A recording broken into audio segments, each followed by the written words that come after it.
Is this the barbershop? Is this the barbershop? Yes, it is. It's the barbershop. Well, I mean, we can't talk street in the barbershop. Then where can we talk street? We can't talk street nowhere else. You know, this ain't nothing but healthy conversation. That's all. You gotta tell who's the park down. It ain't nobody exempt in the barbershop. You know that. Ain't nobody exempt. You can talk about whoever and whatever, whenever you want to in the barbershop. Why you gotta tell?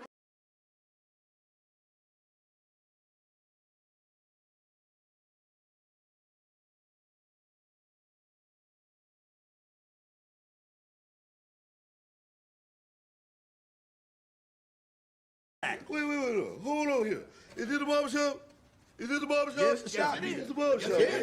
Well, I mean, we can't talk street in the barbershop. Then where can we talk street? We can't talk street nowhere else. You know, this ain't nothing but healthy conversation. That's all. You gotta tell who's the park down. It ain't nobody exempt in the barbershop. You know that. Ain't nobody exempt. You can talk about whoever and whatever, whenever you want to in the barbershop. Why you gotta tell?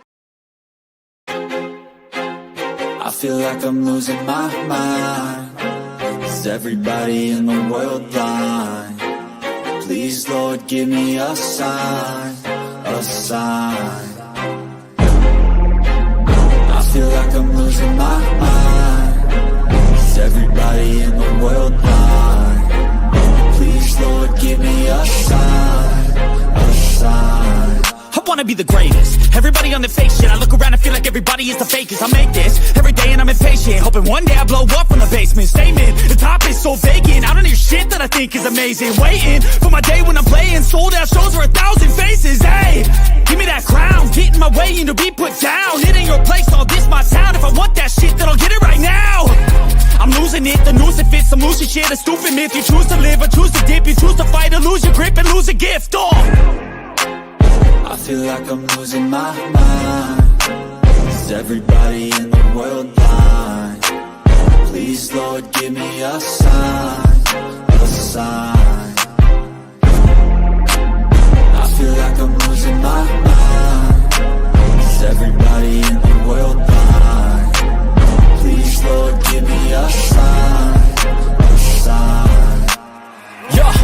There's no mercy in this world, just hunger-thirsty persons in different versions. Each new update, that shit worsens. Why? Pull back the curtain and you'll see the different vermin. We all have different burdens that all seem to cause disturbance. Yo, so do me a favor, don't treat me like a neighbor. Don't need the different flavors of your problems just to savor. I've got my own issues, I need a comb to get through. Don't need to groan with you, just go get your own tissue. I feel like I'm losing my mind. Is everybody in the world blind? Hey, what's going on, everyone? Hey, it's the barbershop, and of course, BMU is not here. And he asked me to come in and sit in, and I was going to duck his ass. But I said, well, you know what? It's Friday night. He's done me a solid and stuff by letting me be on his a network. And I said, I'll do the brother a solid. So I call him up and say, you know what? I'll fill in for the night. And all this shit that he talks about, being a man and all this, he's taking his lady out for a Friday, a Valentine's a dinner or whatever it is, a play and all that kind of stuff. Good man. And that's what you do for a long relationship. You got to take care of the ladies in your life. And it's a lesson that I learned long time ago. So what's going on, everybody? See the title of the show? I'm in the prize, and we're going to have this discussion, and hopefully some of the fellas will come up and all that kind of good stuff. Of course, as a man, I'm biased. Of course, I think we're the prize. And I think most women, when they sit down and actually think about it logically, the men in their lives are the prize. But we could talk about it. You know what I'm saying? We could talk about it. If a man has to ask a woman to marry her, and we got to do all the asking, and if we don't do the asking, none of y'all get married, I think we're the prize. So it should be an honor to every woman out there when a man asks you to marry him. It should be an honor. And the fact is, there's some men let y'all gaslight them and act like you're doing them a favor, but it's not really true. A man says, hey, baby, out of all the sweet, delectable nectar that's out there, I want you to be my wife. Then y'all should just thank God that somebody looked at you and said, you know what? You're the key. You're the one I want. So the man is the prize because we gotta take care of you for the rest of your life. Anyway, so the funny thing is this. So we're gonna talk about it. Maybe some of the fellows will come up. I got some icebreakers. I got a lot of stuff. So one of the reasons why I'm doing this is because I appreciate being on the Black Man Unfiltered Network. I really do. I have my own channel, and when you retire, you have to have something to do. And so I've had a YouTube channel for a long time, but everybody who signs up for YouTube, whether you're gonna try to make content or not, you get a channel. And I got a channel. I said, holy shit, I could do something with it. So there was a few things when I retired that I wanted to do. One, I built my family tree. I take care of several portfolios for some of the younger folks in the family, so when they retire, they could be free. And I said, well, let me go ahead and I like to talk shit, so let me see what I could do on YouTube. And on my Monday show on BMU Network, I was able to, at least do a few things to get familiar with YouTube. And on my own channel, just recently, I'm going to tell y'all what they did for me, right? So did this. YouTube was foolish enough to say, congratulations, we're going to monetize your channel. You know what I'm saying? So all of you people out there, you could say, congratulations. You're not as big of an asshole as we thought you were. You know what I'm saying? Anyway, so getting back to the topic, who do you think is, who do you guys think of the prize? Is it the man or is it the woman? Who's the prize? Thank you. I appreciate that. So let's answer the question. Put a one in the chat. Anybody who's here, and thanks for coming in.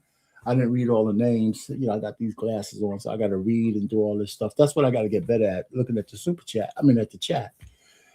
Put a one in the chat if you think the man is a prize, and put two if you think the woman's a prize. No. You can't hedge. You can't hedge. You can't hedge. You got to pick a side. You got to pick a struggle. Pick a side, man or a woman. Who, if you're married, or not. What do you think? Who's the prize? Yeah, one for the man and two for the lady. So who is the prize? So we're gonna use some. I got a few clips because this was the last minute. I didn't get a lot of clips, but I thought one was really funny. We have a recent breakup, okay, between Cardi B and Stephon Diggs. Between the two of them, who did you think was the prize? You know what I'm saying? So we're going to kind of have some fun with that a little bit, I think. And there's been some reaction to it. And then we could get serious and all that kind of stuff. So hopefully some folks will show up. If not, it's just me and the clips, Let's see. So let's do a little icebreaker. Let me see.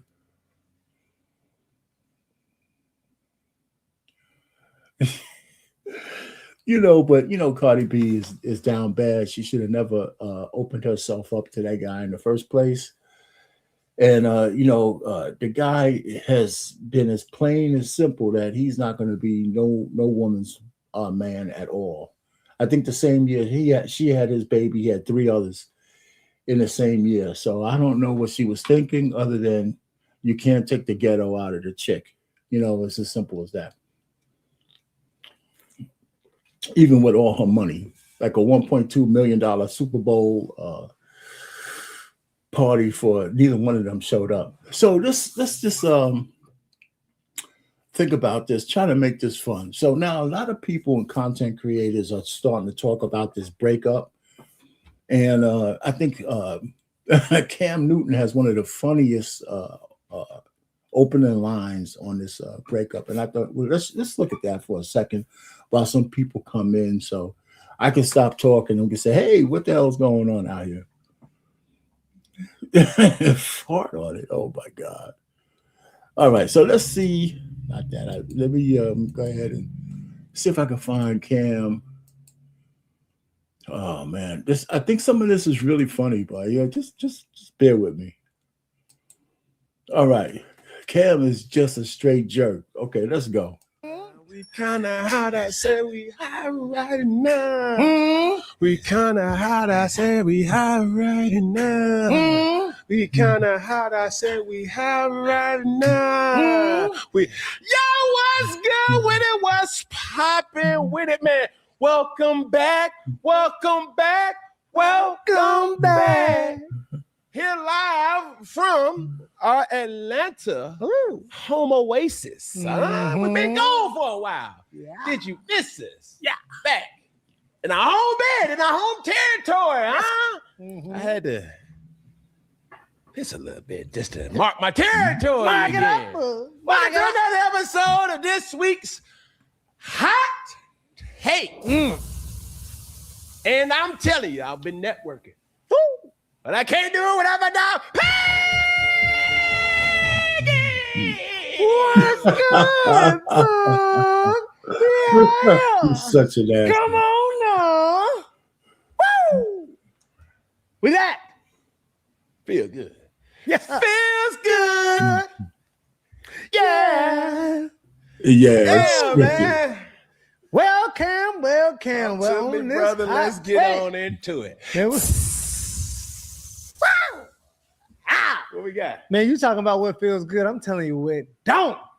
For this brother Stephon Diggs, brother, it doesn't feel good that he lost a big game, but it hurts even worse that he lost his lady. Let's go to the Super Bowl!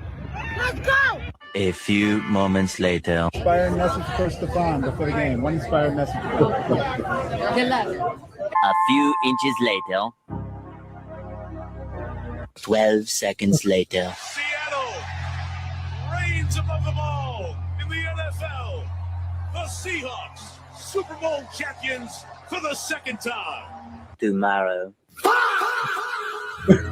So, brother, there's been a lot of speculations about the parting of ways of Stephon Diggs and the Cardi B. They're split before Super Bowl. You know, they was tied at the hip. But then, you know, it don't seem that way, brother. It seems like she has went on to different territories, new territories. She already moved on, Peggy? I don't know if she moved on with another person, but as of right now, they're not together, you know. Let me be mindful of my words. Brother, let me be mindful. But she's on to different horizons, all right? So he lost the big game and lost his main lady. Cam. First of all, the only way she was his main lady was in her own mind. The guy had 4 babies born that same year. How the hell is she his main lady? She had the most money, but she wasn't no main lady, right? She wasn't sitting in the stands with his family. His other bust down was, you know, so it was all a mirage in her head. She's still married.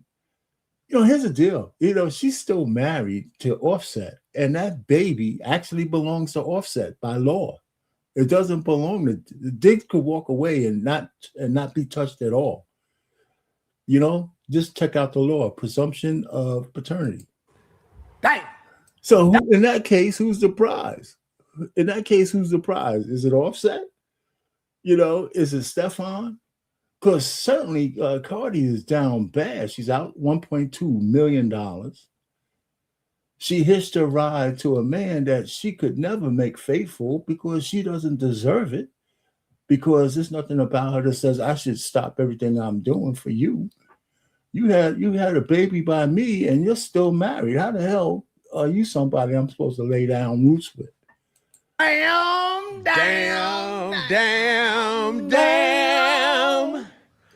Peggy! Woo!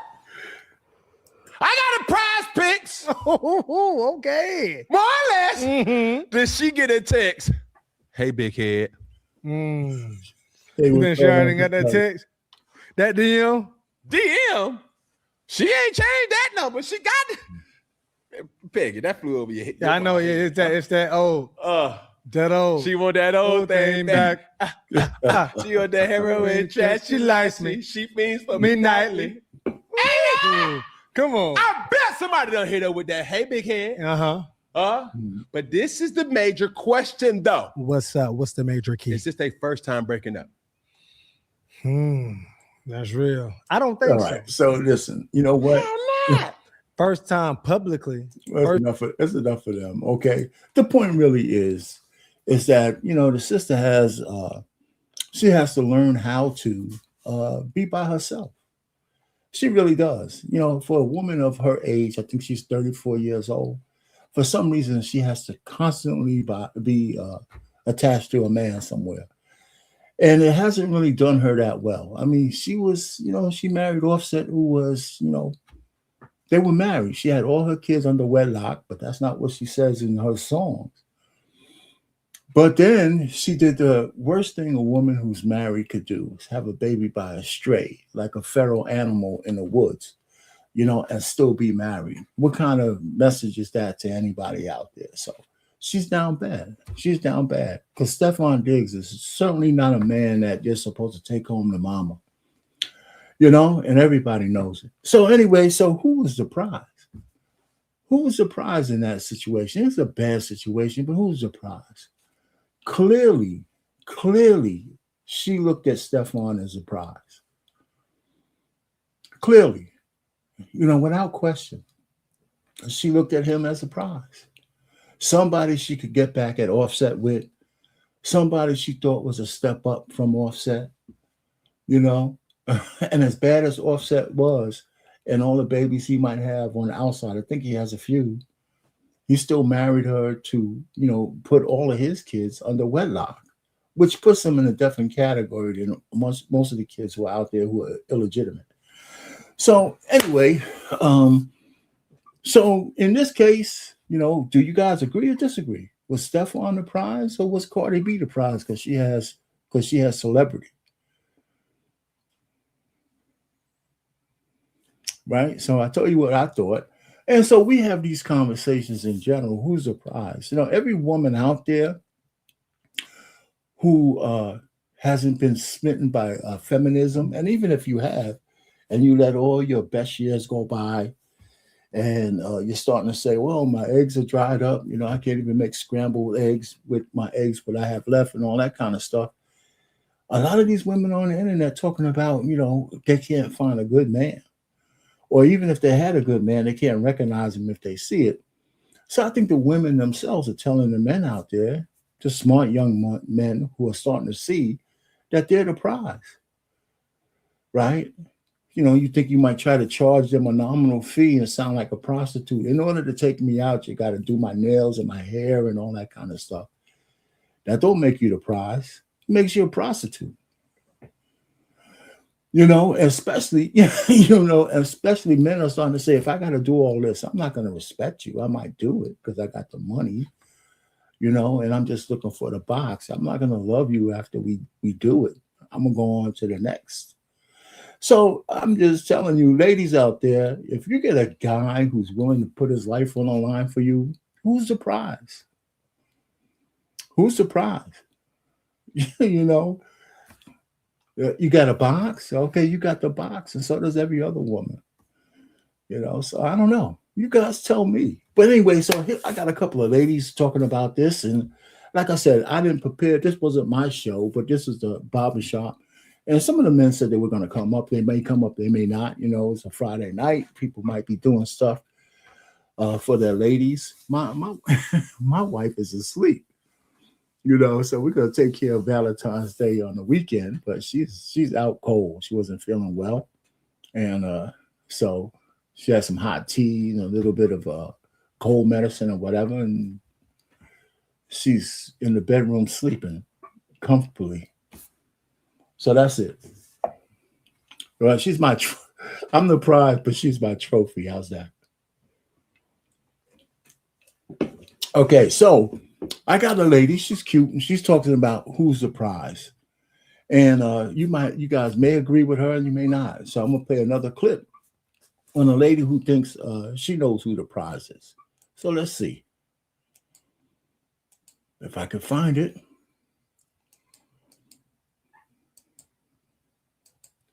Where are you at, lady? All right, so let's do it this way.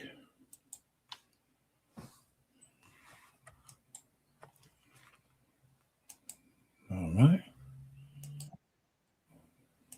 I'm going to share this. Hold on for a second. Bear with me. Like I said, we're all impromptu tonight. All right. So this lady clearly thinks she knows who the prize is. So let's hear what she has to say. She's cute. So let's see if she knows what she's talking about. Hi, guys. 9 times out of 10, the things that are often overlooked are exactly where your attention should be. We're in a social media world, a world where everything is visual. But the funny thing is, a lot of women are still so blind. They see the dollar signs, the status, the lifestyle, all of which are attached to a man that's not worth her time. But that's exactly who gets all of it. See, what you don't understand is the same man that you look down on because he was working a 9-to-5, regular guy, out every day grinding to make it, is the same man who would have treated you right. But you overlook the person you should have seen. And that's the case with so many women. A person will show you who they truly are when you have nothing to offer them. When you have little to no benefit to offer is when you will see what a person is truly about and where your relationship stands. A lot of women neglect the beauty of dating a struggling man, but that's where the foundation of trust is built, the loyalty, the commitment, because he's not trying to win you over with any money because he doesn't have it. He's going to win you over with effort, consistency, and that comes with respect. See, you only value and respect something that you had to work hard to get. He understands the sweat, the long days, the living paycheck to paycheck, the goal setting, working overtime just to take you somewhere nice, etc. That's where 90% of the time the guy with wealth falls short. He has no respect for you. He didn't put in any effort with you. He didn't have to work to build a foundation with you. He simply bought you.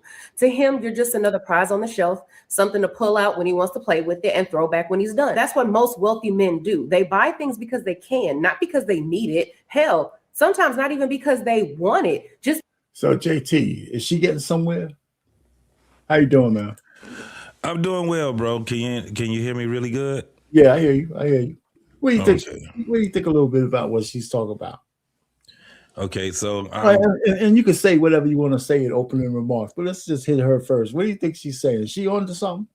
To be honest, bro, I I wasn't even zoned in. I was just trying to get this back here in the back. So let's back up a square because we could play the rest of her. You know, we got a little bit of time. Yeah. So what do you think about who's the prize, man? Are we talking about between the football player and the rapper? No. Just in general, men and women, husband and wife. Who's the prize? Oh man. Yeah.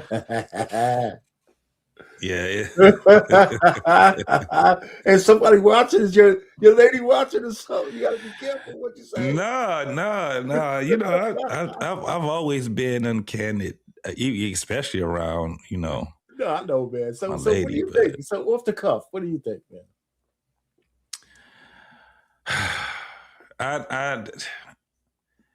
Let me be 100% honest, man. Ever since we've had these conversations, man, for a couple of years now, right? I've kind of changed my stance.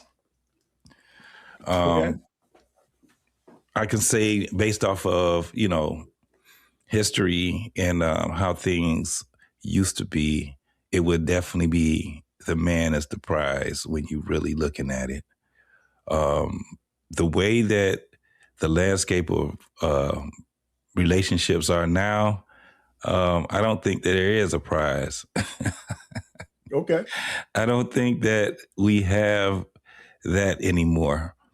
It's sad to see, but one would think that a man that has utility as far as like provision and protection and a man that walks at least with a sense of balance, you would think that would be who would be the prize, right? Because he would be the actual person that would take the brunt of everything, right? Right. Protects his family, period. And I'm not seeing that anymore. In listening to these conversations and being in on a lot of these panels and listening to these panels, man, I don't see it. I don't see it anymore. I see a bunch of people doing things for bragging rights, women and men. And I don't see the prize anymore.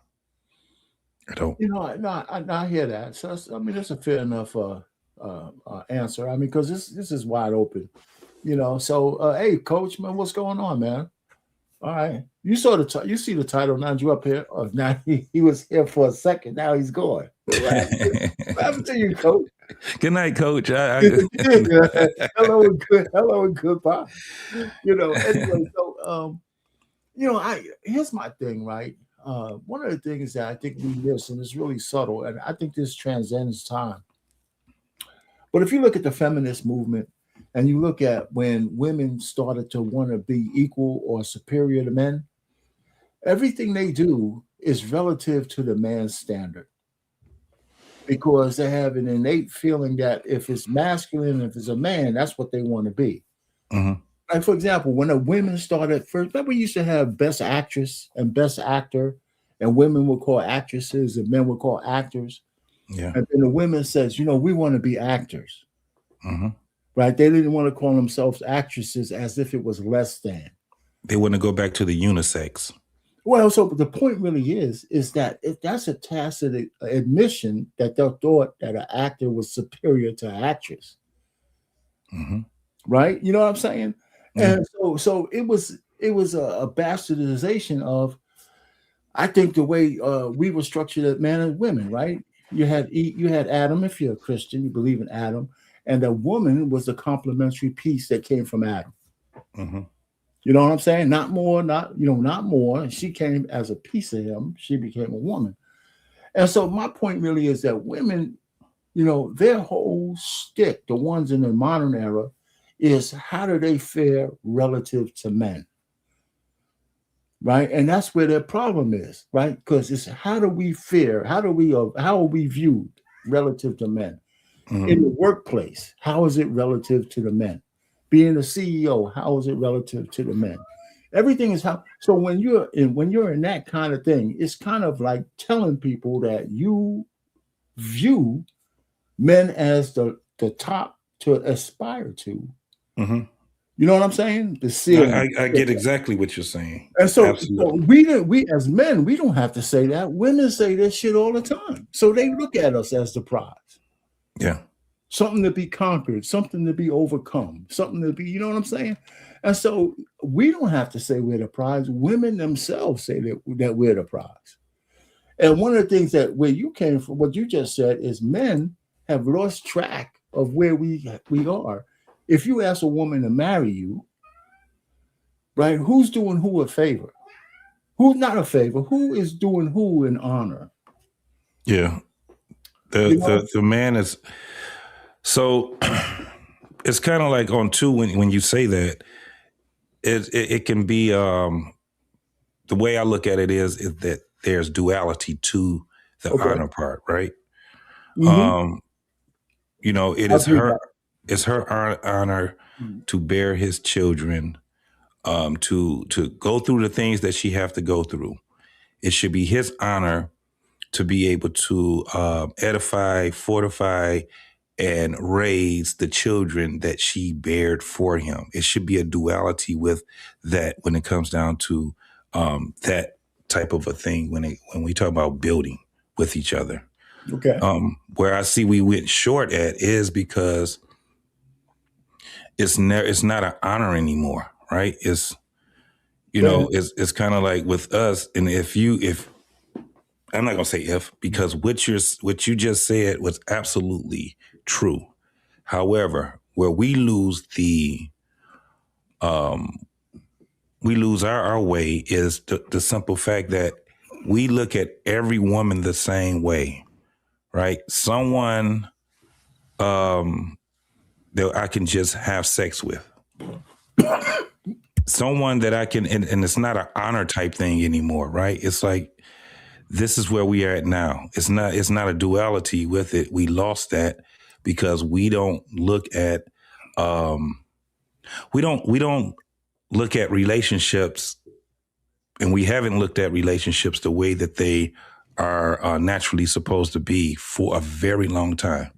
It's been like a slow burn when we actually look at this whole thing where, for instance, like what you was just saying, who's the prize, right? We can't even argue that anymore because men don't look at it that way. The funniest men. And when women try to be funny, they try to be funny. And how do they do it? In a masculine way. When it comes down to sports, they would do it based off of the masculine way on how they do sports, right? When it comes down to mostly anything that you look at in life, it is that the man is the one that sets the standard for whatever it is. However, it changed because we got men that have fell for the banana in the tailpipe. Yeah, no doubt. Why she can't do this? Because I do this. Like it's like men they fell for it. They're like, well, why is it's fair for her on this end, but it's not fair if I do this? So we're slowly losing it. It's kind of like having an argument with a woman, right? And the funniest thing is that's why I like panels, where a lot of men would sit back and say, "Don't fall for her, homie. She about to put you in the trick bag," right?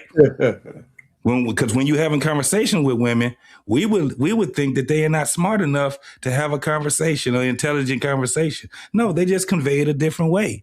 That's why men now start to listen when they start to talk to women, and you will see it. A woman would say something to a man, and the rest of the dudes that actually follow what she was doing, they say, "Man, don't you fall in that trick bag. She gonna get you fucked up in that trick bag." We done seen it so many times now. And they fall into it. I hear you. Hey, well, that's a point. Stick with that for a second. What's up, Tommy? What's going on, Tommy? Hey, Coach, go ahead. Tommy, we'll get to you after this. Go ahead, Coach. No, salute to y'all, man. What's up, man? JD, what you got on the topic? What you got on the topic? Just in reference to the video, listen, man, and I heard what both of y'all sort of said, right? But to me, when I look back on when I started liking, my sisters, man, and I always been into sisters, man, and oh man, I've always believed that I was the prize, whether they told me or not. And what I mean by that for me is I didn't act arrogant, cocky. I just always like to do stuff. You know what I'm saying? I used to pick the girl up, show I can rub with on my back. You know what I'm saying? And take we go into a little date. I'll date you. You know what I'm saying? I walk in the park because I'm an outside guy. I don't want to be in the house. I like to be, especially if the weather's right. If I'm going to watch football. So hopefully if she want to watch football, cool. If not, you can go do your thing. But when the game is over and time is playing, when I call, come see me. You know what I'm saying? Come see me. You got 48 hours, man. That's how I used to think because I had sisters. So I learned the game early. But as far as like how and what but I also look at my wife as the prize. I looked at girls, women I dated like, cool, you cool. I wouldn't go, you know what I'm saying, go the extra mile. I like a woman to do personal things for me. You ain't got to take me out nowhere unless we outside at a picnic, concert. You ain't got to do all that extravagant stuff for me. Just cook me a good meal every once in a while. You know what I'm saying? Make sure I'm topped off during the week so I can get back to you on the weekend. Because I wasn't gonna live with no woman. And when we get together, we can have conversations about real life. You know what I'm saying? But I'm gonna make sure I'm gonna protect you if we outside. If I say let's go, let's go. If I say step back, it's step back. So and like even now, man, the fact that my wife, man, it was crazy because she sort of got online the other day in the background, you know what I'm saying? She was talking a little bit. Okay. And I just let her talk, you know what I'm saying? Because sometimes a lot of people don't. Was that on your channel? No, it wasn't on my channel. I was on another channel, but but I understand the game of YouTube, right? You know what I'm saying? Because I know some niggas can't never see it, they ain't never experience it, so they like ours. But it was cool though, I had but I think when you get into those, and I say for marriage because when I was dating, most dudes couldn't have did what I did when I was dating. But they got old. They got old from me. Like, man, this ain't even fun no more. And when I stopped wasting time and start focusing on the type of woman that I realized could help me, then it just all fell into place. And I like, and I'll say something. When I first got married, my wife used to send me pictures, and my wife has always been, I like them slim thick, you know, slim, little nice little, yeah. I got big hands, so long my big hand, long as my big hands is good. But what I'm saying is, she used to send me pics like, look at this right here. I'm like, who is it? Because she knew, like, nigga, I know you gonna look.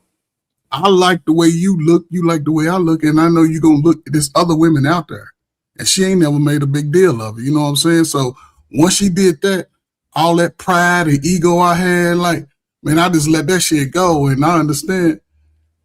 So before we let Tommy go, right? Because I can go with, you know, that you're both surprised to each other in the way that y'all deal with each other, like me and my wife. So, would you say you're her champion? Yeah, because I asked her that about 2 months ago. Like, ain't you glad I made you an honest woman? She said, "Yeah, I sure am." You know the old school way. All right, Honest hey woman. Tommy, what's going on, man? What you got, man?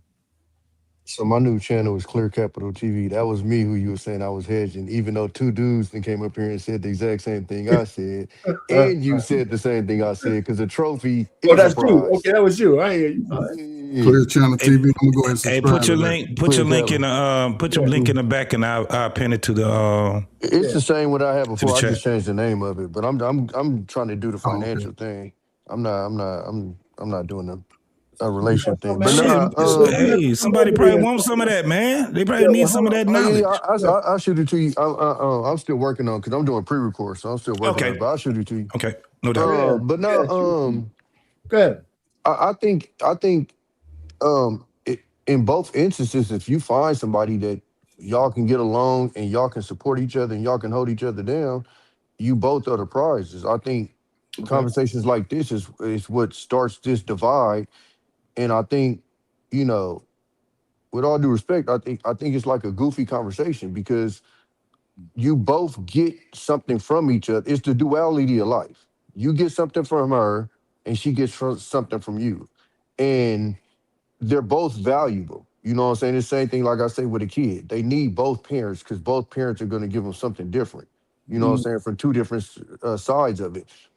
And this conversation comes up, and I don't know who started. I could care less. It's just the conversation creates a divide.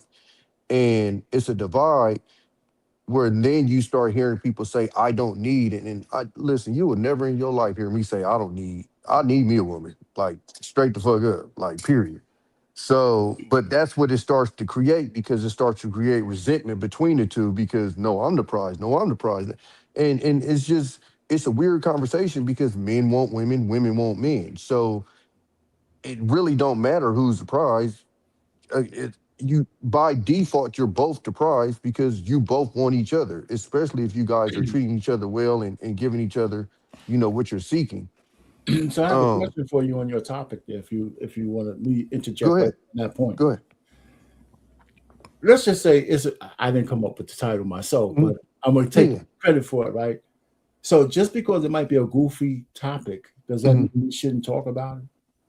Because even if it's a goofy topic, but we have this panel discussion and we come out of this like it's really kind of dumb. We shouldn't. It doesn't matter, right? Isn't that somehow to take a goofy topic and put it to bed? It can, but I'm just saying this conversation might or might not do that. I hear what you're saying. We're not going to argue with you because I don't disagree with what you just said. Yeah, exactly. Yeah. Right. No, I'm just saying, and it's not even necessarily like this show. I'm just saying because this subject came up before this show. I'm just saying my only problem like with it is the spirit of this conversation. I think it's what creates a lot of this divide and what they call the gender war. I think it's the spirit of conversations like this. And then you start to get, like I said, because now people pick sides, and then when you pick sides, now you want to do it's no different than like the politics thing, man. I can't say I like some of this and like some of that. I got to pick one side and stick to that side all the way, or pick this side and stick to this side all the way.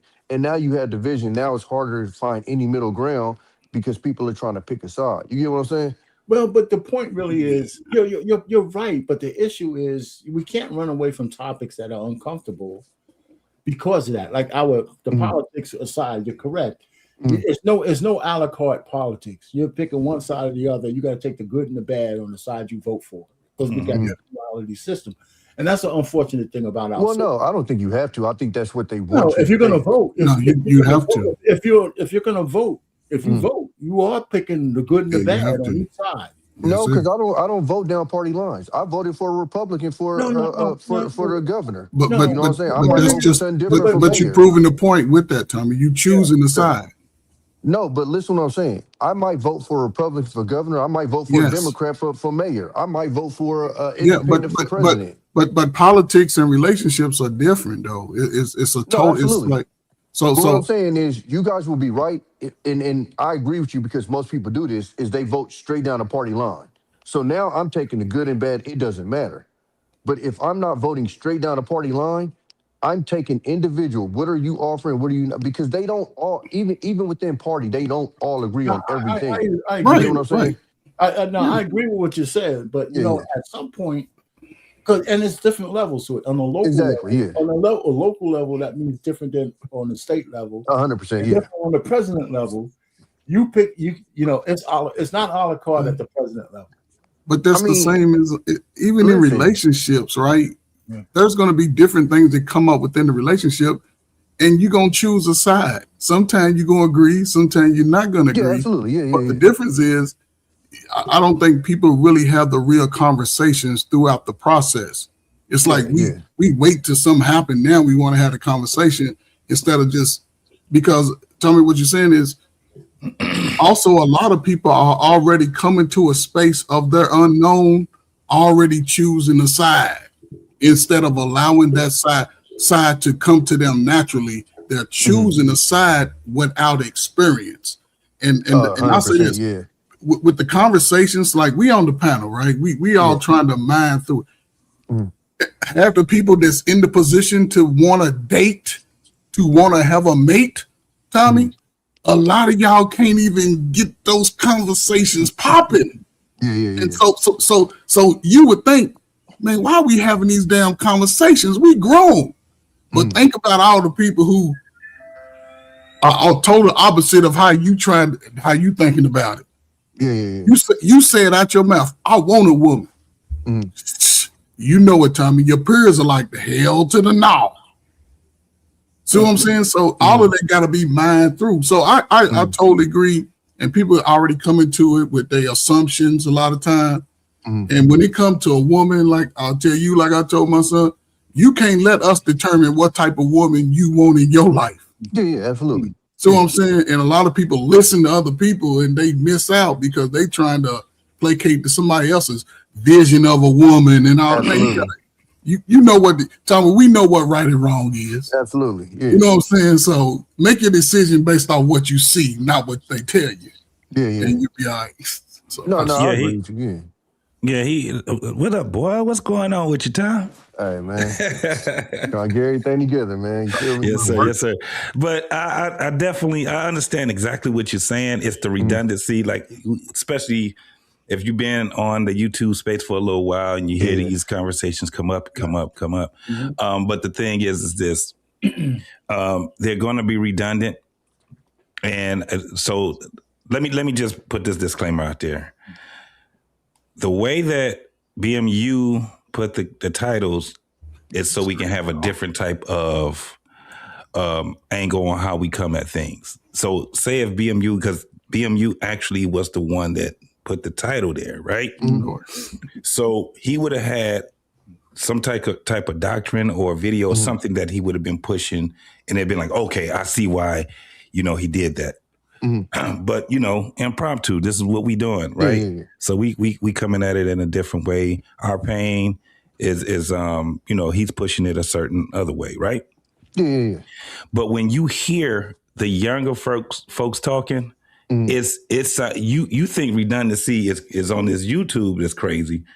Listen to how they talk. They still don't have a base on how, and I'm talking about the young women and the young men. They don't even have a foundation on what they can do to communicate with each other. So when they do talk about relationships, they're talking about stupid ass shit like who's the prize, the girl, or the woman, or the man, right? And they just argue, right? And they're back. And what we're trying to do is at some point when they get older or even when they're younger, they're going to start seeing a lot of these videos and shit. And then they're going to be looking like, damn, these motherfuckers are already talking about it. We just keep going like this. Every day there's another 18-year-old, 16-year-old, whatever, right? And they start talking about relationships. What happens is that they talk about the same shit that we was talking about in the 80s. And it's even more so now because they're not connected to us. They don't give a fuck about what we talking about. They do not pry on our conversations that we having on these old ass podcasts. They don't. So what happens is they tend to stay within themselves and they don't understand that they keep reinventing the wheel. It's redundancy, right? And it's because of the nature. You know, that's where it comes down to. They don't have that whole thing where like we used to be prying. We'll see what our old folks was doing. They dancing. This is how men get women. Certain colognes we wear, the way that we dress, the cars that we buy. We was getting that from the older generation. Yeah. These generations ain't doing that. They just coming up amongst each other and they coming up with these bullshit ass things that they do. That's why it looks so strange to us as old folks. No, a 35-year-old is old as hell to a 21-year-old. Like they be like, you old. They'll call a 35-year-old an OG. Yes, 15 years 35-year-olds ain't never been OGs. Never. Go ahead, Coach. I wanted to ask Tommy this question just because of the subject, Tommy. So, would you consider yourself a prize to a whoop? I mean, I carry myself that way. Yes or no? Would you be a prize, type of nigga? Like, are you a prize, Tommy? Yes. Say it, Tommy. Say it. Say it. No, say it. Yeah, I carry. I didn't hear this say yes because JT was over. I used to be a prize. Now I'm over here. But you gotta understand though. I know you gotta understand. I'm an elite type nigga. I'm 6'4". I look good. I make a certain amount of money. Like I'm an elite type nigga. You feel me? And then, like I said, where I'm from, we top it a certain way. You feel what I'm saying? So. You see, I'm just saying, Tommy, it's for the audience, Tommy. It ain't for, it's for the audience, bro. Let's teach the young G's to be the prize, is what I'm saying. But this is what I'm saying, hold on, but this is what I'm saying. Some of these niggas out here having this conversation is 5'5", 250, talking about I'm a prize, and nigga, you a hamburger away from a heart attack, nigga. You need to relax. Well, let's talk to them. So let's give them the game on how to become the prize. See what I'm saying? Because they don't know. Listen, sorry, I was literally chopping up with I think turn your mic up. You low. Am I low? Yeah, you low. Oh, okay, Can you hear me better? Yeah, when you get closer, but you was low. No, I was just striding them from a hemp thing. We was just talking about that yesterday on his thing. And I was telling a lot of these cats that I came across in this space, a big issue with a lot of them I see is, number one, they need to get their shit together. Number two, you need to carry yourself like that. And a lot of them think that that like a woman's just supposed to see you. Like, no, nigga, they gonna treat you the way you treat yourself. And a lot of you niggas don't treat yourself the way that your mouth say you is. You get what I'm saying? So let's put it in perspective, Tommy. So you do believe you're the prize. It's not just because you have whatever. No, I do, Arpain, but what I'm saying is whoever I choose to be my wife, let me say what I gotta say. You know, listen, as old as I am and all the shit I've been through, I still consider myself a prize. I'm 7 years old and I'm like, I'm not in the best shape but I don't give a shit. Because I know what I do for I know what I do for my wife. Yes, sir. You know what I'm saying? And here's my point. And I at one point I used to look kind of dapper back in the day. You know what I'm saying? Yes, sir. So, but the bottom line is, my pride for her is that when she goes to sleep at night, when she puts her head on the pillow, she's out cold. No in the fucking world. You know why? Because of me. Out cold, man. She's out cold, brother. Yeah, out cold. Because no worries, man. I gotta sit her down every quarter, or maybe every quarter, and say, here's where everything's at. Because other than that, she wouldn't even give a fuck. You got it.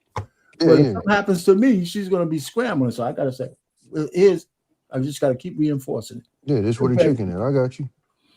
Yeah, so and she keeps looking at me with those eyes of a 26-year-old. God Still in love. She's still in love with our as pain. I look now, man, I don't know why she ain't running for the hills. But the bottom line is, but so yeah, for these panels, I agree that maybe we shouldn't have these conversations. Who's really the prize? But every man in a good relationship knows what he does for his woman. Period. And it's always more than what we expect her to do for us. No, for sure. Right? But hey, you know what I'm saying? Hey, Arpain, but I'm gonna tell you like this. Pop your shit out, Pain. The hell with I these was on ass hand niggas. panel, Pop right? your shit. And this was impromptu. I'm just on hand panel. Okay. BM come from behind me, drop me a plate, smother pork chops, rice. You should have seen the niggas. Oh, y'all thought I was lying, nigga? Yeah. This regular shit. Right. You know what I'm saying? And Right. and the way that they reacted showed me, okay, that's a prize. You get what I'm saying? And like you said, what you do is probably not going to amount to what I do, because if I stop doing what I do, we're homeless. Everything shuts down. You get what I'm saying? But if you don't do what you do, I'm not getting that nutrition. You feel me? My kids ain't getting taken care of a certain way. So that's why I said the whole, you feel me? We both prizes. You We feel me? both have utility. We both have Absolutely. utility. Yeah, I mean, As we break it down, yes, Tommy, because you're going to provide for that woman that is, for sure. You know what I'm saying? So, but when we step out on our own square, goddamn it, I'm the prize. Oh, hey, listen, But hey, I'm always popping. You feel me?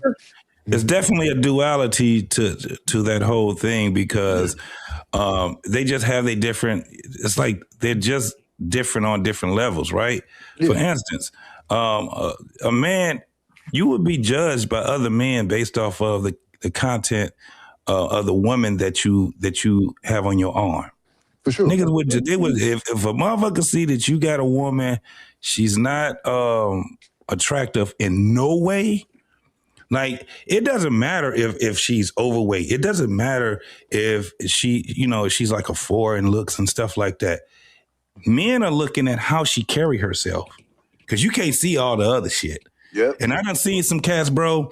I done seen some dudes. I done had some friends and family members, and that had women, overweight women, right? And the more you get to see them together, and the more you see her, you be like, oh shit, I already know why he with her. You know what I'm saying? Yeah. You already know what it is. It's the way she carry herself. It's the way that she had her house together. It's the way that they talk to each other.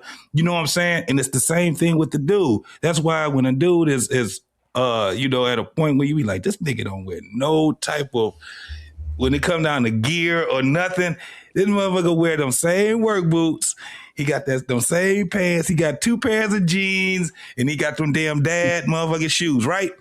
But when you see what he drive, you be like, oh shit, this motherfucker got some real shit right here. It don't even have to be a brand new fucking car.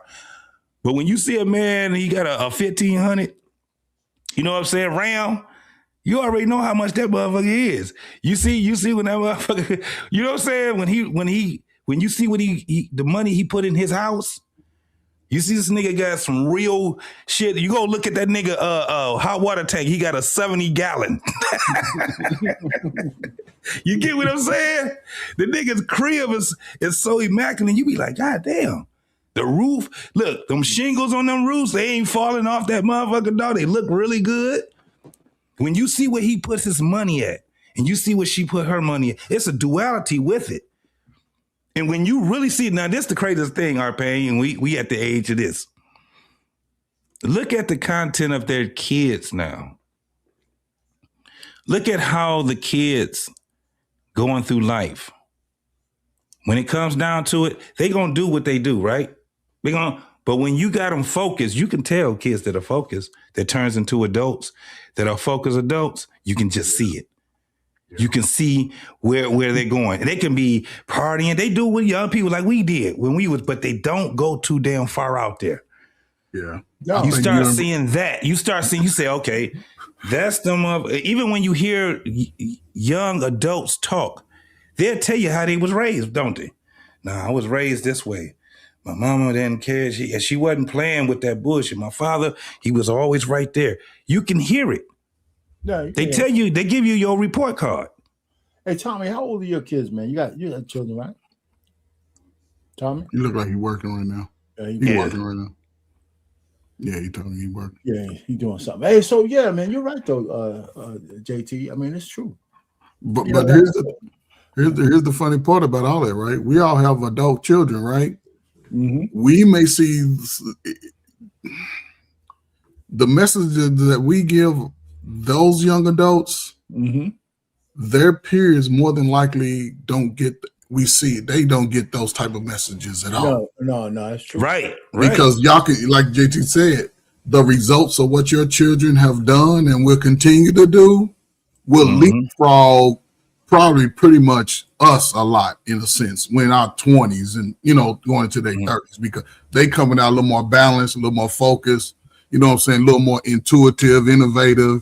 They ain't being stuck around people who's, the world is bad, the white people is coming to get me, the man's is coming to get me, the women's is coming to get me, nobody taught me. You can't live in adulthood in that defeater's mindset at all. Too many of us do, by the way. Too many of us do. And it's funny though that you mentioned that, because one of the things we got to guard against, since we send our kids to all of these liberal-based schools, one of the things I had to talk to my daughters of, I said, listen, man, everything that y'all have, you guys achieved. A lot of times we as Black people develop what we call survivor's remorse.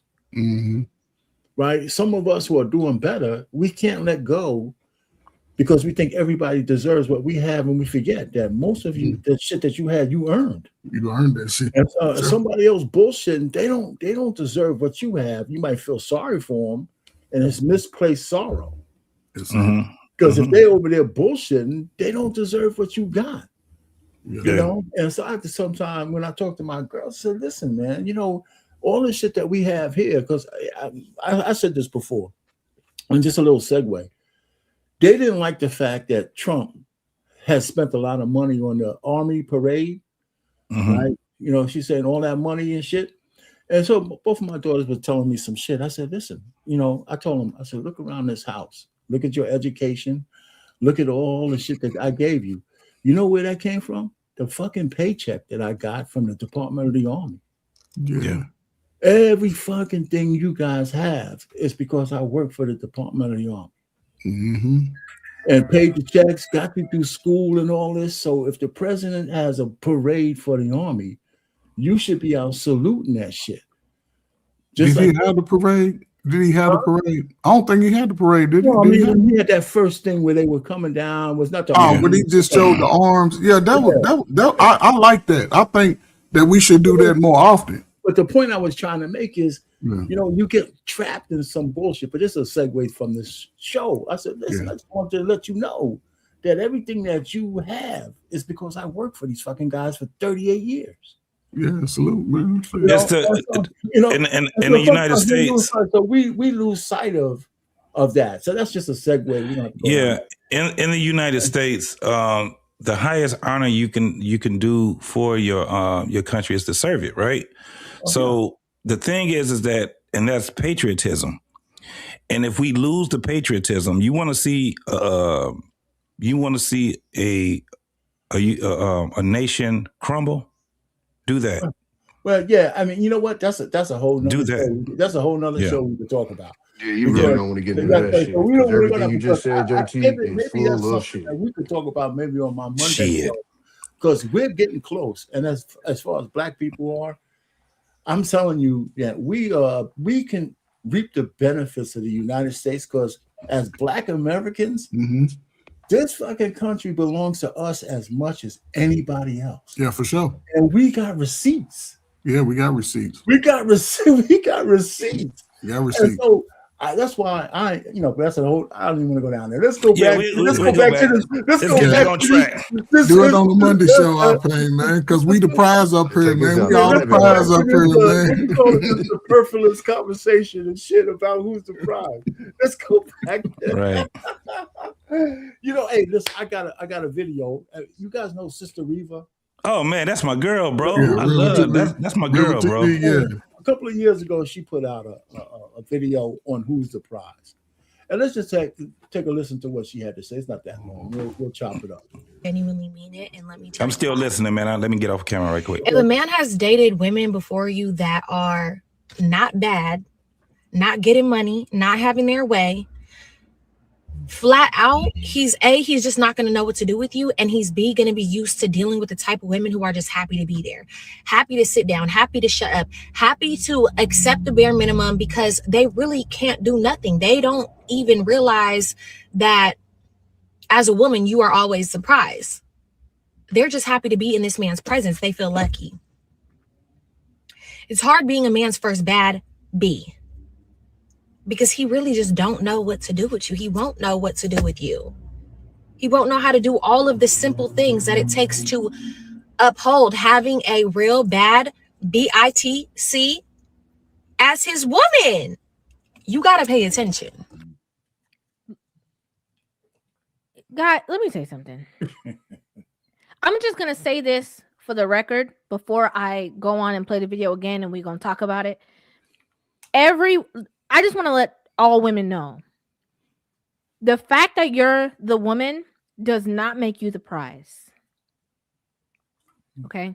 Let me break it down a little further. Because you have a kitty cat does not make you the prize. Because you are female does not make you the prize. There's a lot of women out there who may be a woman. They may personally feel themselves like they are the prize, but they're not. You're not. There's a lot of women out there who are not a treasure. Having you is not a flex. You don't offer nothing. You don't do nothing. You don't cook. You don't clean. You think just because you have a box, because you have an access space, that makes you special, different, perfect, without wrinkle. You can't do no wrong. You are it. You are God's gift to mankind. Just want to let you know that's not true. A lot of y'all dusty, broke down, dusty, trifling. All right, let me just stop for a second. Okay, any thoughts before she goes any further? Yeah, she's spitting. Say what? You never seen her before? Tom? No, I never seen her. Yeah, she's yeah, she's been around. I like River TV, man. She pretty open minded, man. And she speaks. What's her name? River TV. RIVAH TV. Okay, yeah, and I might have came across it, but no. She done cut her hair though. She done cut her hair. But this was 3 years ago. She's been around for a while. I'll paint this one, man. I'm gonna tell you, man. The one thing I hate is a white girl that thinks she's black. I hate them type, man. She remind me of a white Kim Kardashian type. She got tattoos all up her arm, and she's not a bad bitch. Kim K ain't even got tattoos. But what I'm saying is, Kim K is ugly. They all ugly, but they try to get that sister twang in them, and this shit don't work. I don't know about Kim K. You gotta relax. They get ran through, but these type of women, get ran through, and dudes be. No, I'm just saying. But dudes be paying big money. Took a little step too far, but I'm just saying, dude. but see what I'm saying? Tommy fell right into it. He seen that light skin. Coach, listen, Coach. The moment you refer to yourself as bad bitch, I don't give a fuck how bad you is. You out. You feel what I'm saying? So it ain't like the beauty gonna get me. I'm just saying when you said she ugly, I'm like, whoa. I mean, yeah, but see, that's my lens. Look. That's my 4-eye lens. When I look at that, I'm like, you average. She's it's average. Nighttime, you got on sunglasses, so you might. I know, but these are These are prescriptions for the computer. These are prescriptions. Look, Tommy. Thanks to the VA, I always get prescriptions. Straight up, shout out. But real quick though, but this is what I'm saying though. I hate these type of girls, man. Yeah, no. And I can tell that she's new to. Some dude probably took her out with a nice car. Mm-hmm. She probably work a little job, thinks she making a little money, but she ain't with the best dudes though. Nah, because she's saying that she's picking the lower class dude because he get with me now. He got a no. You already ran through. These type of girls be already ran through. So and I shut up. So here's the funny. Go ahead, Tom. The funny part about what she said was the simple things. I guarantee you it ain't motherfucking nothing simple about her. I guarantee you she's a headache. I guarantee you she ain't a pleasure to come home to. I guarantee you that nigga's at the door taking a deep breath before you go into the house to her. Like it ain't nothing. It's nothing about her that looks pleasant unless you're doing what she says and what she wants. So yeah, she can kick rocks for all that. I got one for all of you guys though, and here's what. Now we got this ambiguous looking woman up here. The one thing that I would say is that a lot of sports athletes look at these ambiguous looking women as a prize, and they always get fucked in the ass because of it. I'm so sick of that shit, R-Penny. I just seen a video of it was 2 football players put her to a club and nothing but these walked out the van. I was like, you stupid niggas would never fucking learn. No. Self-hate, man. And they put everything on the line. They get these ladies they give them babies, and they go to California to get residency. They'll marry them with no prenup. They'll do all kinds of stupid shit. I mean, I said, come on, man. And you know what? I hate to say it. It's always these dark-skinned motherfuckers. Hey, I'm glad you said it, R-Pain. I'm glad you said it. Man. Hold up. I thank you, R-Pain, man. Thank you, brother. Because I was going to say that. I'm glad you said it, man. We already know Coach Ferg is I'm glad. I'm glad. But see, I'm glad R-Pain was truthful about it, because when you look at the actual numbers, yeah, he was 100% right. Man, and we could go down the list. You know what? It's really crazy because I've always been like a nondescript guy, and the light-skinned women always came after me. Yeah, they like chocolate too. They like chocolate too. So how do you get caught out there? How do you get caught out there? Light-skinned women, because the dark. I had a couple of chocolate chips. They were few and far between because they all wanted light motherfuckers like you, right, Ferg? That was few and far between my light skin. The light-skinned chicks, man, they God, they come up and touch me and all that kind of shit. I say, so I mean, I was like understood that my only superpower was I don't believe that light-skinned women like chocolate, but I would never have gotten caught out like these rich guys, man. They're crazy. Yeah, but don't make no excuse for him, JT.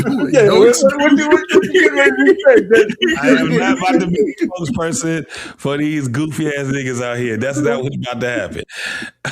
So this is the thing, and maybe, and I've never seen it the way that a lot of dudes see it. I mean, I got a brother, man. He like light skinned chicks, and he devalued dark skinned women. Like, mess with them, but as far as like, you know how dudes, they will describe a woman and they will add in that she's light skinned or she's caramel color and all this crazy. I ain't never been that dude. Man, a beautiful woman is a beautiful woman, dog. Yes, sir. But my whole thing is what brings me close to them is not because of their aesthetics. What brings me close to them is how they carry themselves. That shit is it's dope as fuck. Because that's what will get me. Not because she got a fat ass and some big ass titties. That's not what's gonna get me.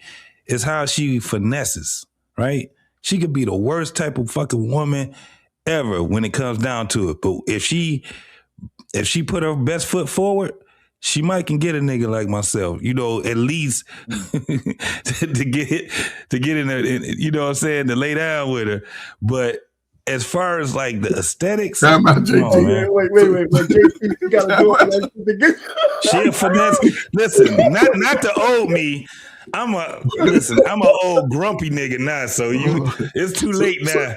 But the young nigga, the young JT. Hold on, JT. If she presented herself as this sweet, she ain't not the innocent. I ain't never found any woman to be innocent, but she just can be sweet and she's a sweetheart. Remember, Coach, what I tell you about the hoes?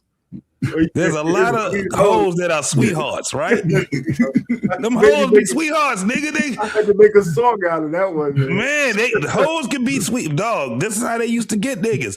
The attitudes that they got right now is what was fucked up now. And I'm like, why y'all niggas falling for this shit? At least let her put her best foot forward. They be leading with bullshit, bro. So JT, based on what you said, And based off the title, are you the prize compared in the market that you are in right now? Yes. Okay. I am. I just want to hear you say I that. said I didn't see. I just said I don't see any of these. When I'm talking about these niggas wearing Uggs. these new niggas. Walking around with pajamas on and Crocs. That's them niggas is what I'm talking about now. I ain't talking about. I get you, man. Right. Now I understand. They shape just like the women that they try to talk to. You look like two goddamn lesbians. His feet are slow-footed, knees are knocked and right, shit. he got cheerleader feet just like she do. You know, it's. I get you. Yo, man, you got there's no hope, man. Is there any hope out there, Tommy? And is there any hope out there, man? You saying yeah? So this what y'all gotta understand. I've been saying this for years. It seems like it's bad because those are the ones that are online. The ones that are normal aren't online because they're not gonna get the views. Nope. So I say it like this, right? Everybody acts like when you go to Walmart, everybody's naked. But if that was the case, then you wouldn't be taking a video of the chick that was naked. Right. The fact of the matter is most of the women are normal and you just walk straight by them. You get what I'm saying? So I use the hood too. Like most of the people in the hood are just going to work. The ones that stick out are the ones that's doing the crazy shit. So it's the same thing with this is because the only content we get is the sensationalism, it seems like that's what everything is. Yeah, but when you get off the line, most women ain't that. And that's the reality of it. No, that's true. I agree with that. I agree with that. I don't agree with that bullshit. No, I agree. But the only comeback I would say is when you see people with millions of views and all that kind of stuff, there is some the shit permeates out in real life. But if you ever get caught saying one of these stupid ass euphemisms like unalive and shit in a regular conversation as opposed to saying kill. Yeah. If you get caught out there saying you motherfucker. Hey, what the fuck are you talking about? That's when y'all find out how small YouTube really is because we that's do right. so much. It becomes part of our lives, and we think everybody's doing it. And then, like you said, you're going to the real world and say and they be looking at you like, "What the fuck are you talking about? Hold on, you ain't one of us." You listen. I can agree with you. This is the thing, Casanat. I thought that all the young people knew who Casanat was, right? I thought all of them did. No, it's only people that deals with streaming that actually watch the content on TikTok. And this is the craziest part. TikTok, or if they're gaming on Twitch, right? YouTube is so small, dog. YouTube is smaller than both of them motherfuckers put together. YouTube is very small. So what Tommy is saying is absolutely at a point where motherfuckers, like most people that watch YouTube, they still watch it the same way, the old fashioned way, to watch just what they can see on TikTok, right? So now you got TikTok, you can do it. YouTube used to be no more than 15 minutes, right? Everybody used to do, that's why we got these little shorts and shit now, because TikTok figured out, YouTube did it this way at first. Let's do it another way. And they end up making these little videos and these shorts, right? YouTube looked and said, damn, let's go back to the way that we used to do it because TikTok doing their thing. Guess what we ended up doing? Shorts, right? So it's that way. But TikTok got them.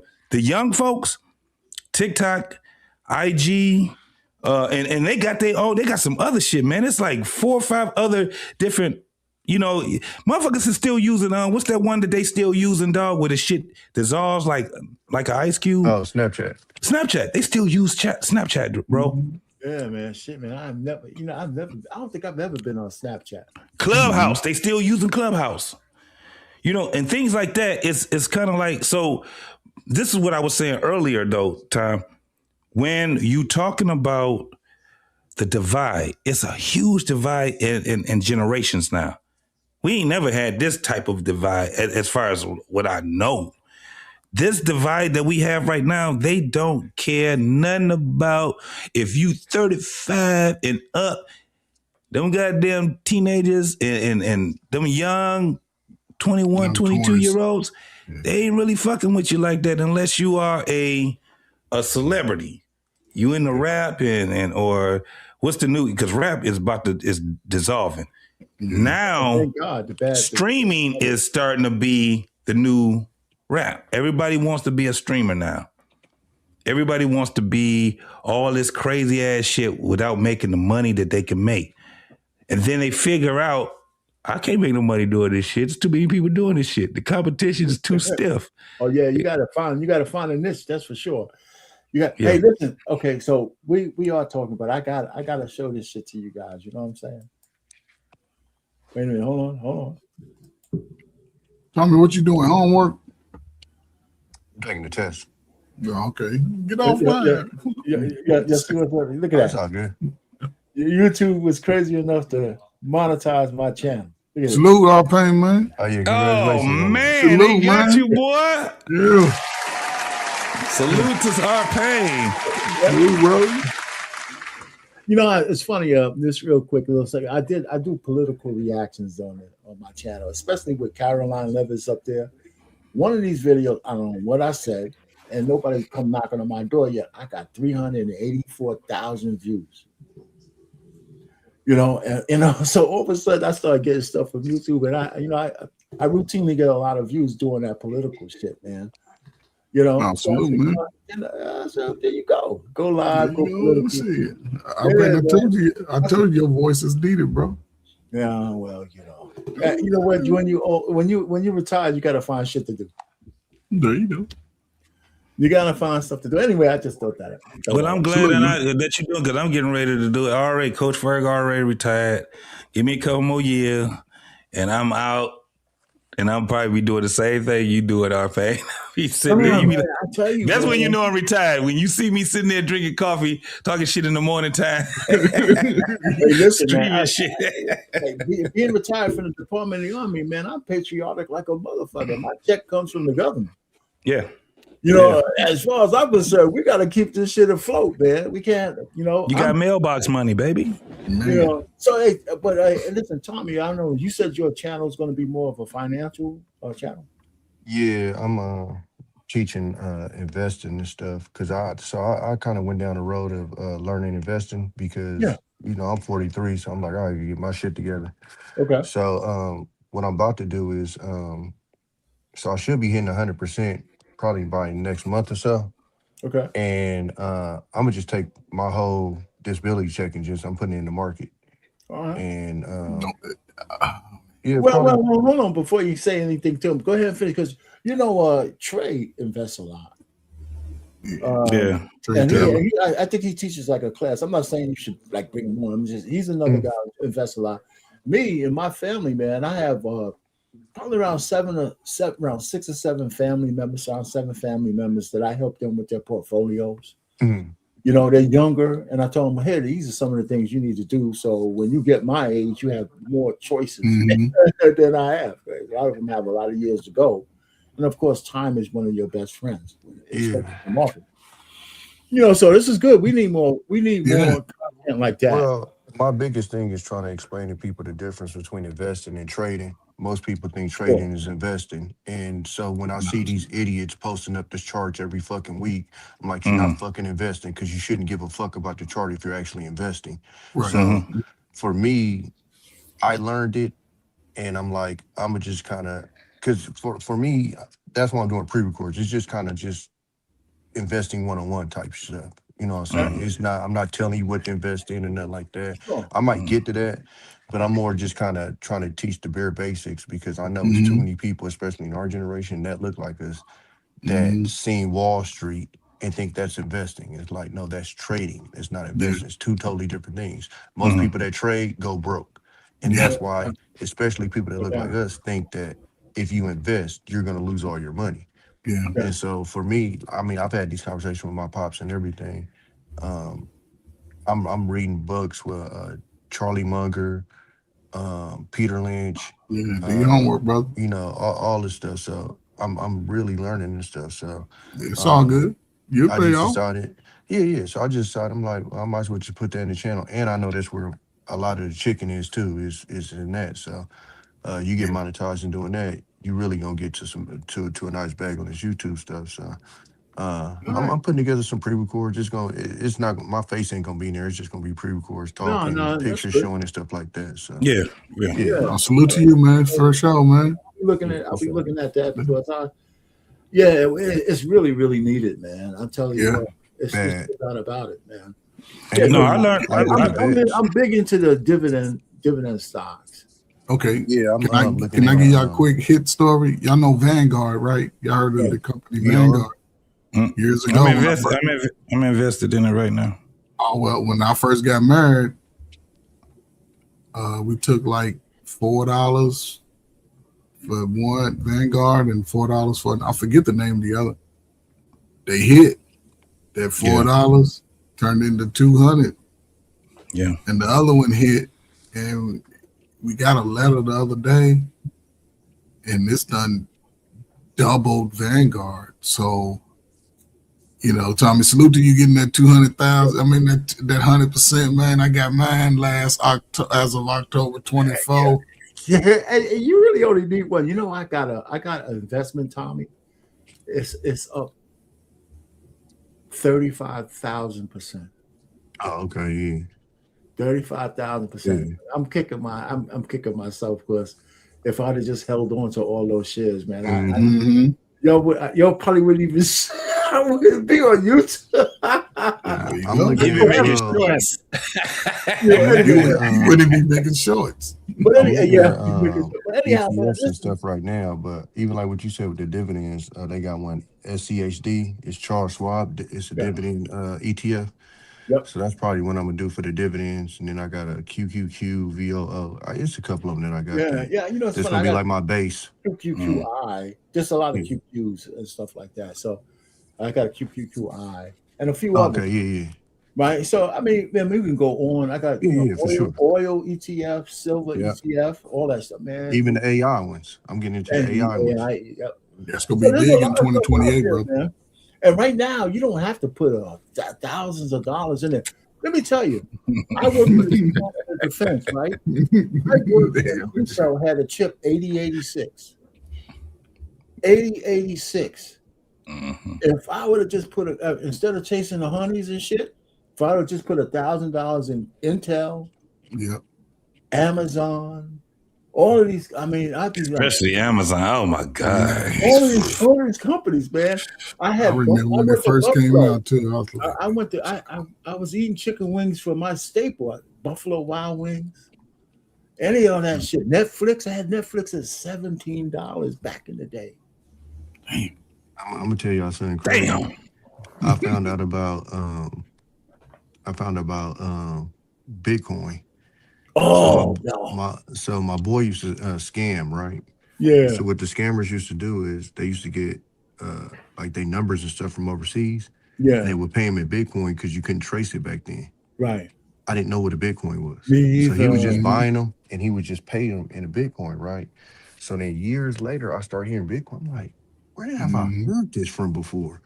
And I'm like tripping. And then one day I said, that's what the fuck he was using. That's right.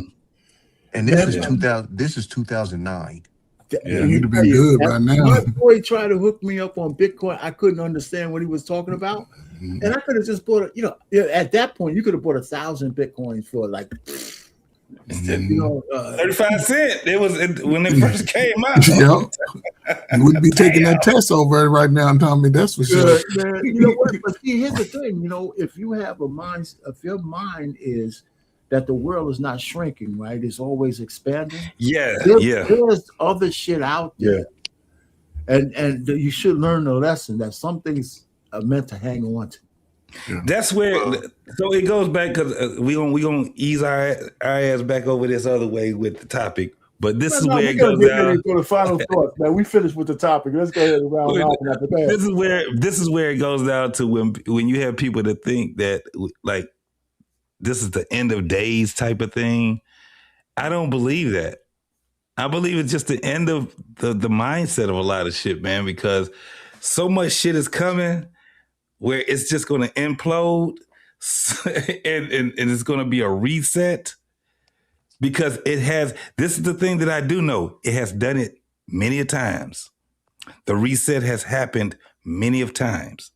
Now, when we're talking about this whole thing, our pain, when it comes down to investing, when it comes down to, that's the whole thing on having a productive family.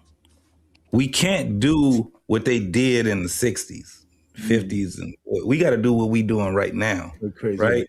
So when you have a Tommy that's saying, "Oh no, I see what it is right now," and look at like at the age you at right now, Tommy. When I was at your age, that's when I was like, "Yeah, man, I'm bullshitting." I mean, I wasn't fucking up in life, but I'm like, I could do way better, right? That's where we get to that point, man, where we like, okay, we got to start passing some shit on because you got kids. Mm-hmm.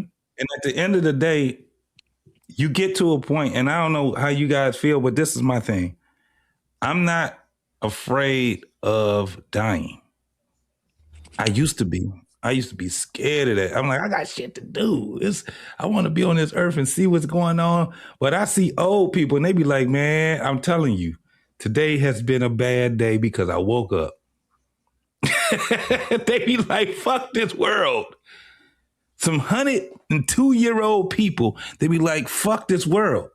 And it's not because they in bad shape and shit. No, actually, they probably in good shape, in great shape. They made it 101, 102. They still out here on this earth, and they looking like, I don't want to talk to none of these folks.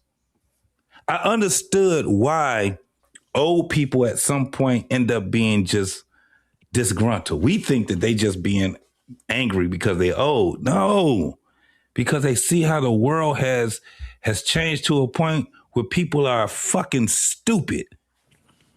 You dumb. When you can hear a person that sit back and said, I lived through Jim Crow, and I didn't think that we was going to devolve into this shit right here, man, that shit should have you thinking. They're like, man, it was fucked up back then. It's even fucked up now. And they're not saying it's fucked up because what they're experiencing is what they're observing. They like, y'all got everything now. And you motherfuckers act like you can't do nothing. You're drowning in 2 feet of fucking water. That's why when you hear, I love Southern people. Old Southern people talk, and they talk with wisdom. Now, the shit that they say, if you don't know anything about the dialect of Southern people, you're gonna be fucked up. But when they start talking, they talk in simplicity. And they tell you, this shit is fucked up right now. And not because the world is fucked, it's because of the mindset of the people that's living in the world is fucked up. Well, JT, man, before we go to final thoughts on this, we'll let you cook. One of the problems we have is we have gatekeepers who are our worst enemies, right? They don't let, they seem like they want to make sure that we carry the albatross of slavery mindset around our necks forever. And I think it's a major issue in the Black community, a major issue.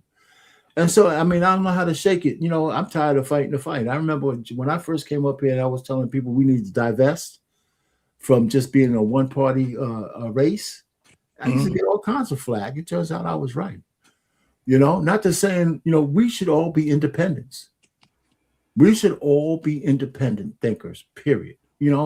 But, and so I'm just saying, here's my thing. I'm 67, right? So of course I'm on the other end of the life cycle, right? Got maybe hopefully a little while ago. 13 Christmases. Hold on. Here's what I'm saying. I'm not gonna go out bitter with the world, man.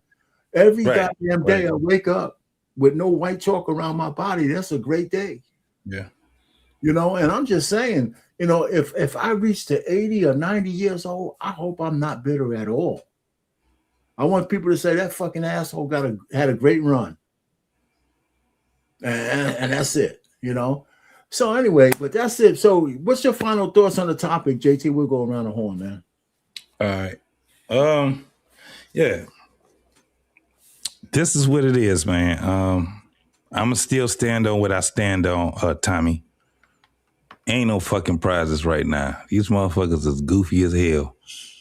They walking around here, man. I'm hearing these fucking panels. That's why you don't see me on a whole bunch of fucking panels no more. These motherfuckers is on some goofy ass shit, women and men. I'm like, God damn.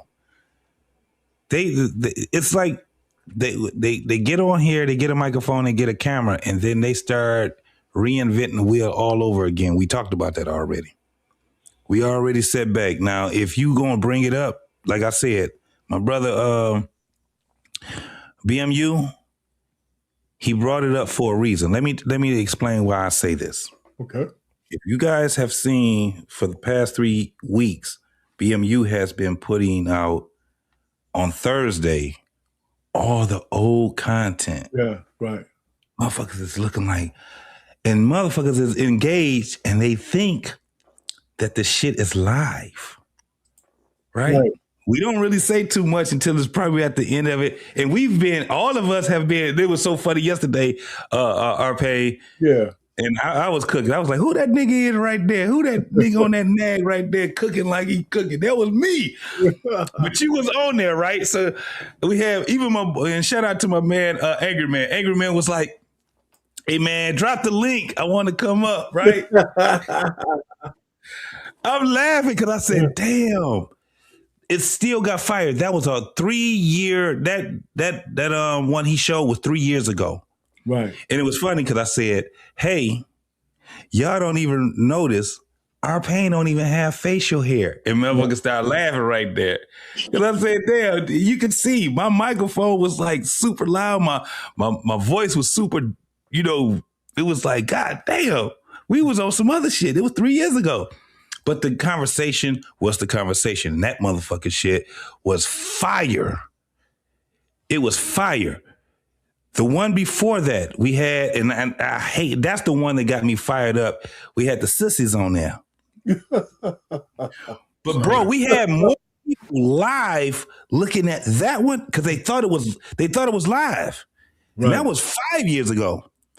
And they thought they was cussing me out. They was cussing. We had my man, and shout out to my dude, my man, Hink. Oh yeah, Hink on there.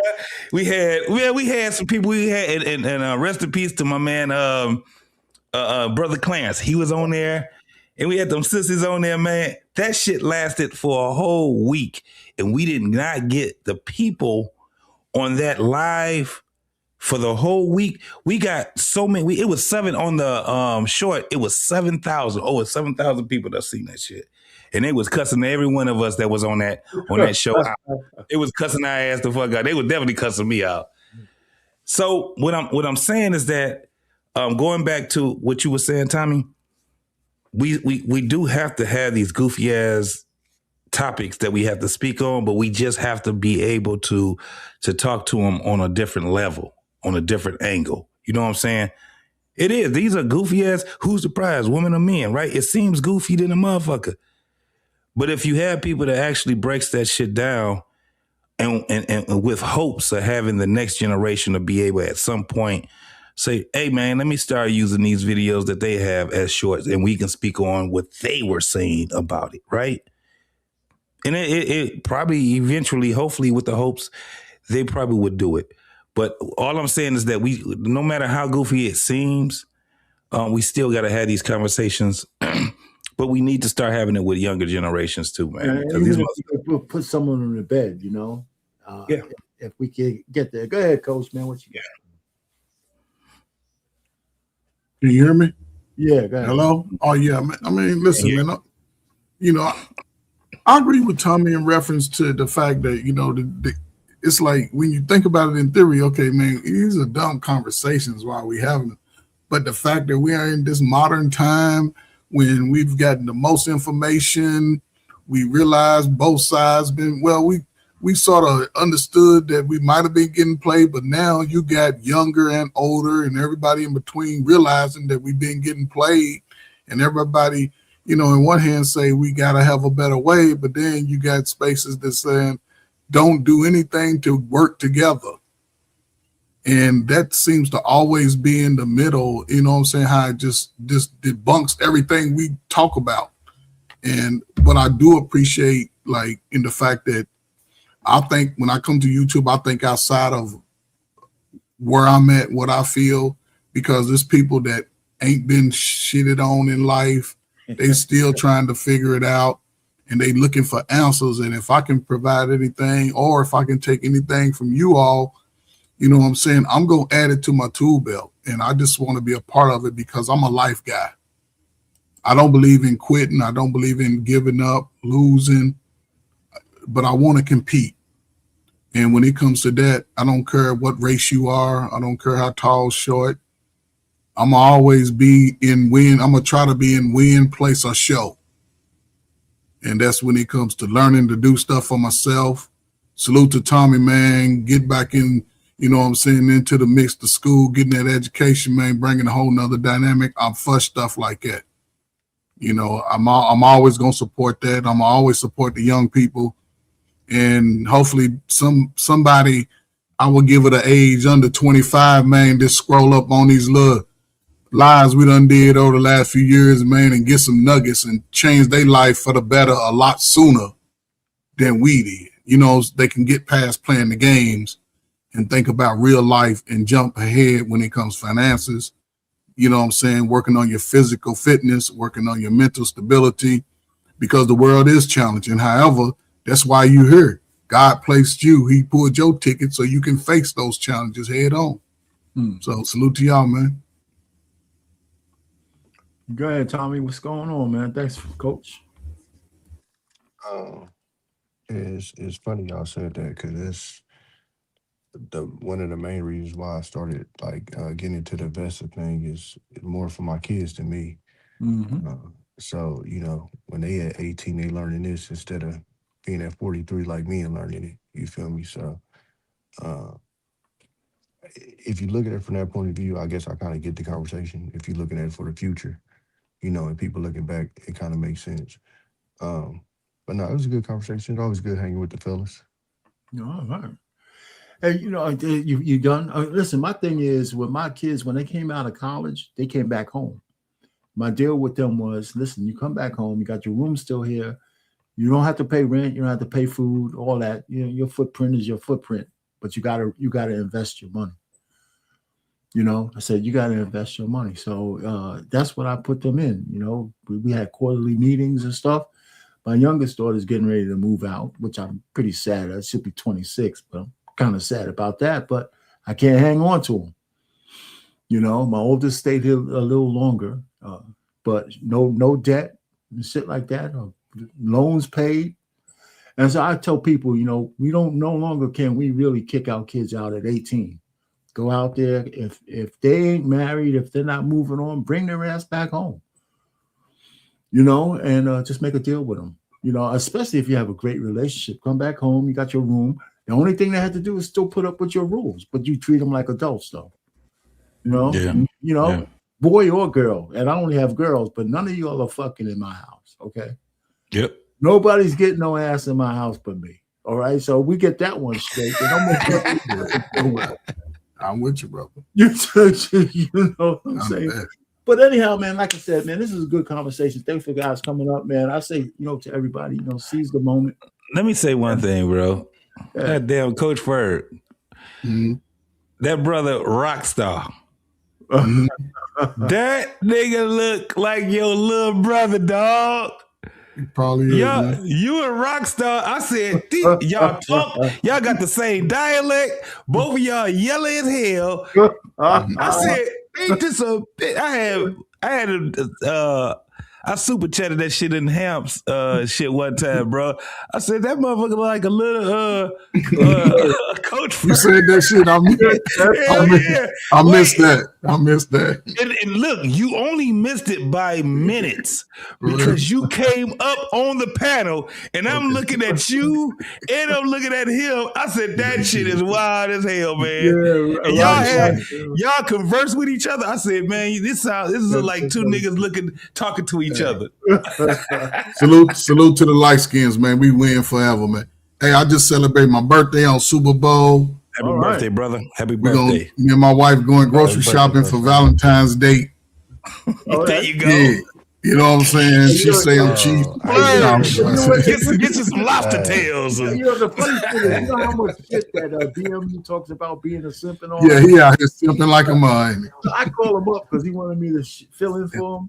I call him up. I said, well, what's happening? How come you couldn't do it? Well, I want to roll with my wife. I'm taking her to like a play or some shit like that.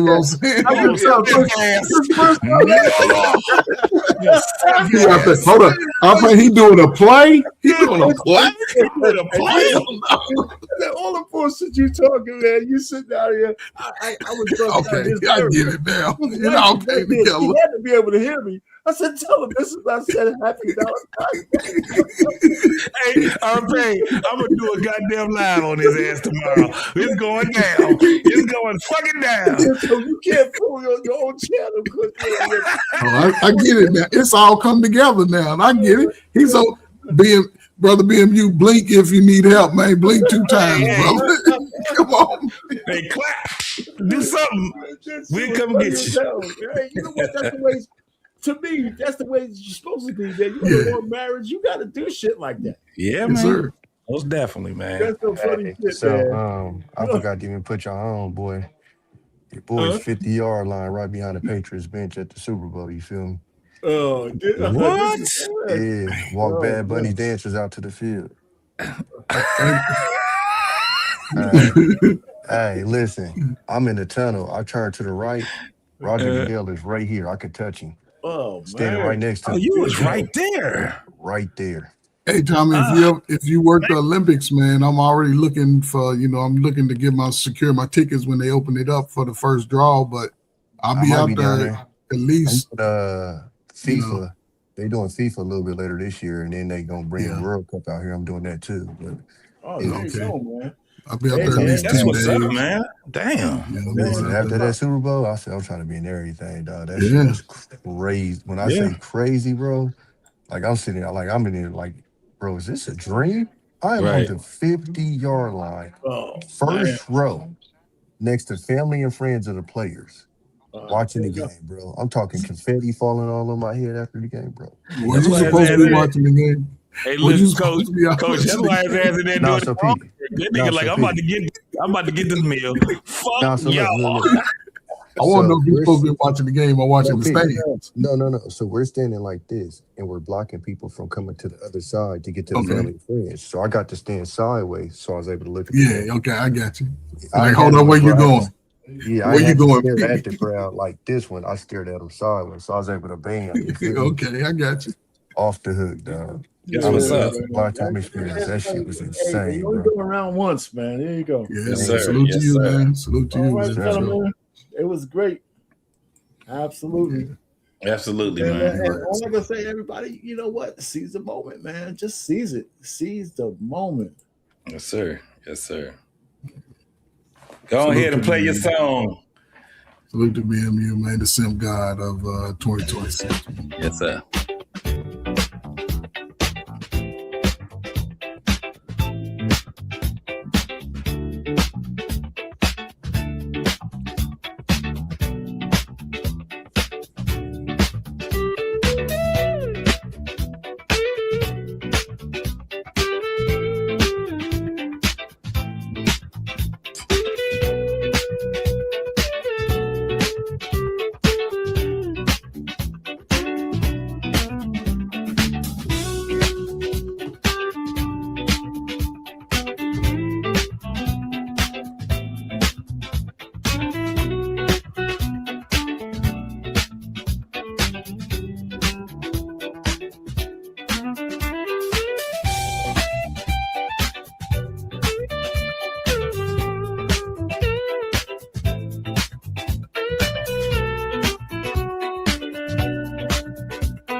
right, man.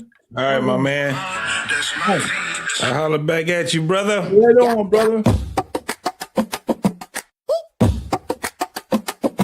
Yeah. Chest thumping, boom like a baseline pound. King Kong stepping, make the whole earth bow. Banana clip bars, till the truth, spit it raw. Silverback stature, no cap in my jaw. Swinging through the jungle vines like a mic cord. Fists like anvils, leave the ground floored. Coconut crack, that's a hard head dude. Wisdom in my eyes, but the knuckles stay cruel. King of the jungle, the crown fits snug. Beat on my chest, watch the whole world shrug. From the treetops down to the mud, gorillas the name and I'm royal blood. Bamboo feast, teeth sharp as a blade. Roots run deep, can't chop this shade. Treehouse throne, I'm the jungle's mayor. Banish hyenas, they don't breathe my air. Rumble in the canopy, thunder in the sky. Alpha move silent, don't need no alibi. Chest like a drum, it command respect. Banana Republic and my squad's direct.